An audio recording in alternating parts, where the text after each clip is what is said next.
माननीय मुख्यमंत्री महोदय को निवेदन करुछि जे ଯେଉଁ ହସ୍ପିଟାଲର ଯେଉଁ ୱାର୍ଡରେ କରୋନା ସଂକ୍ରମିତ ଲୋକଙ୍କୁ ରଖାଯାଉଛି ଏବଂ ତାଙ୍କର ଚିକିତ୍ସା କରାଯାଉଛି ସେହି ଜାଗାରେ ସିସିଟିଭି କ୍ୟାମେରା ଲଗାଯାଉ। ଆଉ ଯେଉଁଠି ତାଙ୍କର ଡେଥ୍ ହେଉଛି, ଯେଉଁ ୱାର୍ଡରେ ଡେଥ୍ ହେଉଛି, ସେହି ୱାର୍ଡଠୁ ନେଇକି ବାହାର ପର୍ଯ୍ୟନ୍ତ ସିସିଟିଭି କ୍ୟାମେରା ଲଗାଯାଉ। ଆଉ ସେହି ସିସିଟିଭି କ୍ୟାମେରାର ଲାଇଭ୍ ପ୍ରସାରଣ ହସ୍ପିଟାଲ ବାହାରେ ହେବା ଦରକାର। ଏକ ଭାରତୀୟ ନାଗରିକ ଭାବରେ ଆମ ସମସ୍ତଙ୍କର ଅଧିକାର ଅଛି ଜାଣିବା, ଆଉ ଏହା କରିବା ବହୁତ ଜରୁରୀ ହୋଇଗଲାଣି। କାହିଁକି ନା ଜନତାକୁ କରୋନା ନାଁରେ ମୂର୍ଖତ ବନାଯାଉନି, ଏହା ଦେଖିବା ଜାଣିବା ଆମର ଅଧିକାର।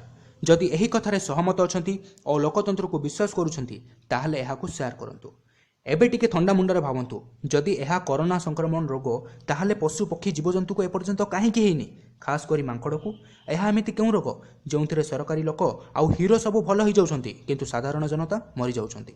କିଏ ବି ଘରେ କି ରାସ୍ତାରେ ଛଟପଟ ହେଇ ମରୁନାହାନ୍ତି, ହସ୍ପିଟାଲରେ ହିଁ ମରୁଛନ୍ତି। କାହିଁକି? ये तो बड़ गजब कोरोना भाइरस जार कौन मेडिसिन बाहरी किंतु 99% लोक ठीक हो जाती। ये एमती क्यों रोग जी आसला पर मनुष्य को आउ कौ रोग होनी, केवल कोरोना रे ही मरुंट?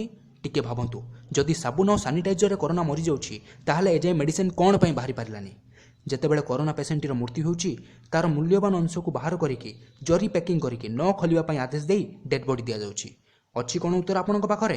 जदि अच्छी ताहले दियंतु, जदि नाही ताहले भावंतु कि कोरोना नारे कौन सब चली। प्रतिदिन टीवी न्यूज दिए सकाळ रोगी को हॉस्पिटल भर्ती करा जाउछि आ संध्या रे डेथ हो जाउछि। कौन सकाळ संध्या भितर रिपोर्ट आसी जाउछि? रिपोर्ट आसीबा भितर रोगीर डेथ हो जाउछि आ सबरो अंतिम संस्कार मध्य हो जाउछि। आश्चर्यर कथा यह जे काश थंडा छिंकर लक्षण न थाई मध्य रिपोर्ट पॉजिटिव आसुछि। एही बीमारी नारे किडनी बाहर कर दिया जाउनी तो खाली किडनी काहेकि? आखि, लिवर, ब्लड, प्लाज्मा आहरी अनेक पार्ट्स अच्छी। यह पछरे किछि बड़ रहस्य लुचिछि कि? इंटरनेशनल मार्केट रे मनीषर एही सब पार्ट्स रो मूल्य कोटी कोटी टंका। कोरोना नारे कौन किछि षडयंत्र चलीछि कि? डेड बॉडी को तो घर लोक को दिया जाउनी, आ घर लोक मध्य कोरोना भय रे डेड बॉडी नियंतिनी। यह पछरे पेशेंट सहित कौन हेउछि किए जानिछि?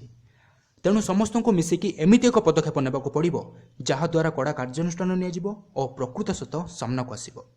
जदि आपण एक भाग भी सत बोली भावुचंती ताहले एही मेसेज टी को शेयर करि चलंतु।